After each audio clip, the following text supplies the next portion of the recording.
Hello students, welcome to my YouTube channel.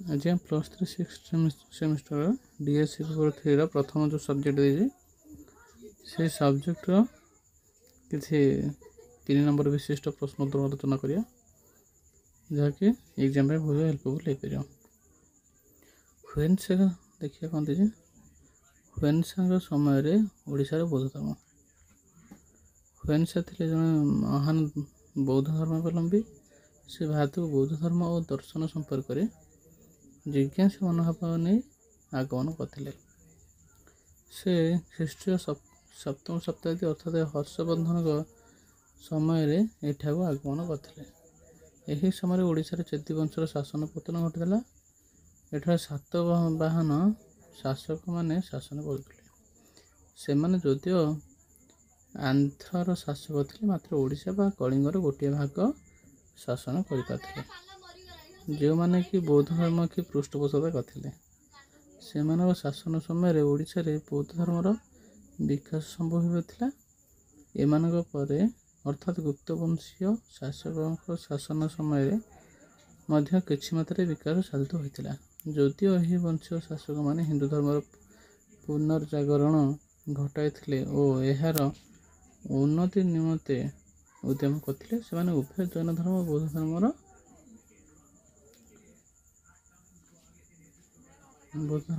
पृष्ठपोषित करते से धर्मटीर कला स्थापत्य विकास घटाई जदिव यही समय अर्थात ख्रीष्टीय चतुर्थ शताब्दी उभय हीनजान महाजान बौद्ध धर्मर प्रसार घटाई मात्र महाजान बौद्ध धर्म ओडिशार लोकप्रियता हासिल कर और यह सर्वत्र व्याप्त लाभ करता जदिव से हिंदू धर्मर अनुसरण करते मात्र अन्यान्य धर्मगुड़िक प्रति से विद्वेष मनोभाव था यार फलस्वरूप बौद्ध धर्म और ओडिशार भौमकर वंशर पतन पर्यंत प्रभावमान होता केवल शैलद्भाव राज्य तथा कंकद को छाड़ी ओडिशार सर्वत्र बौद्ध धर्मर प्रसार घटी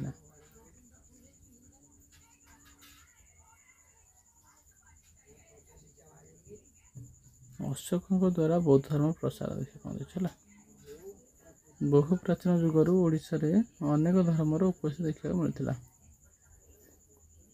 कहते बहु प्राचीन जुगर ओडिशा अनेक धर्मर उपस्थिति देखा मिलता सेगुड़िक है जैन बौद्ध शैव शाक्त वैष्णव धर्म इत्यादि है तार कहते तेणु यही धर्मर गुरु माने आर्य मैंने एठाकू आगमन कर निज निजर धर्म प्रचार और प्रसार निमंते उद्यम कर से धर्म सब संस्कृति और परंपरा विविधता को आपणार कर ओडिशार संस्कृति रुद्धिमत और रुचिमंत होती तेणु यह दृष्टिकोण देखा गले बौद्ध धर्मर उपस्थिति बहु प्राचीन और गुरुत्वपूर्ण ऐतिहासिक मान मत अशोक कलिंग युद्ध पर और तांकर उद्यम जो ओडिशा व प्राचीन कलिंगर बौद्ध धर्म प्रचार और प्रसार घटी पार्टी कहुए सम्राट अशोक थे मौर्य जुगर तृतीय उत्तराधिकारी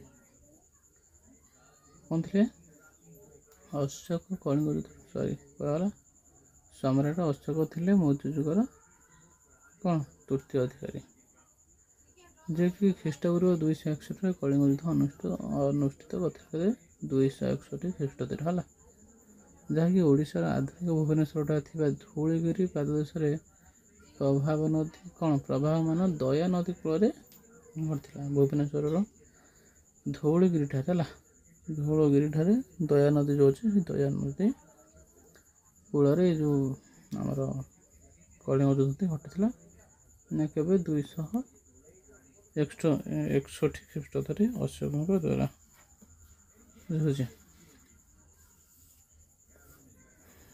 यही युद्धर फलाफल संपर्क में त्रयोदश शिलालेख जना पड़े है यही युद्धर विभीषिकामय परिस्थिति एत मात्रा विचलित करता से संपूर्ण भाव में परिवर्तन होते और चंडाशोक धर्माशोक परिणत होते कहुए यही समय महान बौद्ध धर्मावलम्बी उपगुप्त बौद्ध धर्म दीक्षित करते कहुए यही युद्ध थी जीवन शेष युद्ध और यहाँ से तलवार सबुदिन त्याग करते ତାଙ୍କର ଉଦ୍ୟମରେ ବୌଦ୍ଧ ଧର୍ମ ସର୍ବତ୍ର ବ୍ୟାପ୍ତ ଲାଭ କରିଥିଲା ଓ ଏହା ଏକ ସାର୍ବଜନୀନ।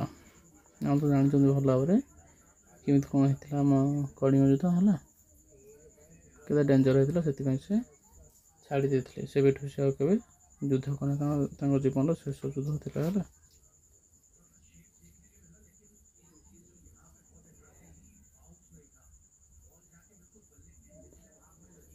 ତା ଦେଖିବା ଖ୍ରୀଷ୍ଟୀୟ ଦ୍ୱିତୀୟ ଶତାବ୍ଦୀ ବେଳକୁ ଜୈନ ଧର୍ମର ଅବସ୍ଥା କିପରି ଥିଲା ହେଲା। ଖାରବେଳଙ୍କ ସମୟରେ ଅର୍ଥାତ୍ ଖ୍ରୀଷ୍ଟୀୟ ପ୍ରଥମ ଶତାବ୍ଦୀ ବେଳକୁ ଜୈନ ଧର୍ମର ବିକାଶ ଚରମ ସୀମାରେ ପହଞ୍ଚିଥିଲା। ମାତ୍ର ତାଙ୍କ ପରେ ଓଡ଼ିଶାରେ ଉପକୂଳବର୍ତ୍ତୀ ଅଞ୍ଚଳ ଗୁଡ଼ିକରେ ମୁରୁଣ୍ଡ ଓ ମାଥାରମାନେ ରାଜତ୍ୱ କରୁଥିଲେ। କ'ଣ ଦେଖିଛି ନା, ପ୍ରଶ୍ନଟା ପ୍ରଥମେ ଅର୍ଥ ଦେଖିଥିବା ଟିକେ। ଖ୍ରୀଷ୍ଟୀୟ ଦ୍ୱିତୀୟ ଶତାବ୍ଦୀ ବେଳକୁ ଜୈନ ଧର୍ମର ଅବସ୍ଥା କିପରି ଥିଲା ବୋଲି କୁହାଯାଇଛି। ଖାରବେଳଙ୍କ ସମୟରେ ଅର୍ଥାତ୍ ଖ୍ରୀଷ୍ଟୀୟ ପ୍ରଥମ ଶତାବ୍ଦୀ ବେଳକୁ ଜୈନ ଧର୍ମର ବିକାଶ ଚରମ ସୀମାରେ ପହଞ୍ଚିଥିଲା। ମାତ୍ର ତାଙ୍କ ପରେ ଓଡ଼ିଶାର ଉପକୂଳବର୍ତ୍ତୀ ଅଞ୍ଚଳ ଗୁଡ଼ିକ ମୁରୁଣ୍ଡ ଓ ମାଥାରମାନେ ରାଜତ୍ୱ କରୁଥିଲେ। ସେମାନେ ମଧ୍ୟ ଜୈନ ଧର୍ମର ଉପାସକ ଥିଲେ। ଏହି ବଂଶର ପ୍ରସିଦ୍ଧ ଶାସକ ଥିଲେ ଧର୍ମ ଦାମୋଦର ହେଲା, ଯିଏକି ଜୈନ ଧର୍ମର ଉପାସକ ଥିଲେ, ଏବଂ ଏହି ବଂଶର ଶେଷ ଶାସକ ଥିଲେ ଗୁହାଶିବ ହେଲା। ସେ ମଧ୍ୟ ଖ୍ରୀଷ୍ଟୀୟ 3ୟ ଶତାବ୍ଦୀର ଶେଷ ପର୍ଯ୍ୟନ୍ତ ଜୈନ ବା ନିଗ୍ରନ୍ଥକାର ଉପାସକ ଥିଲେ। ଏମାନଙ୍କ ବିଷୟରେ ପ୍ରତ୍ନତାତ୍ତ୍ୱିକ ଉପାଦାନ ଗୁଡ଼ିକ ଜଣାଯାଏ। ଶିଶୁପାଳଙ୍କର ଠାରୁ ପ୍ରତ୍ନତାତ୍ତ୍ୱିକ ଖନନ 1948-49 ମିଳିଥିବା ଏକ ସ୍ୱର୍ଣ୍ଣ ମୁଦ୍ରାରୁ ଏହି ବିଷୟ ଜଣାପଡ଼େ। ମୁଦ୍ରାରେ ଉଲ୍ଲେଖ ଅଛି ଯେ ମହାରାଜାଧିରାଜ ଧର୍ମ ଦାମୋଦର, ତେଣୁ ଏଥିରୁ ଜଣାଯାଏ ଯେ ଧର୍ମ ଦାମୋଦର ଥିଲେ ଏହି ମୁରୁଣ୍ଡ ବଂଶୀୟ ଶାସକ ଥିଲେ। ଏହି ବିଷୟକୁ ମଧ୍ୟ ଐତିହାସିକ ଏସ୍ ଅଲ୍ତାଫ୍ ସମର୍ଥନ କରିଥାନ୍ତି। ସେ ଖ୍ରୀଷ୍ଟୀୟ 3ୟ ଶତାବ୍ଦୀର ମଧ୍ୟ ଭାଗରେ ଓଡ଼ିଶା ଓ ବିହାରର କିଛି ଭାଗରେ ଶାସନ କରୁଥିବା ଅନୁମାନ କରାଯାଉଥାଏ ବୋଲି ସେ କହିଥିଲେ କି ଏସ୍ ଅଲ୍ତାଫ୍।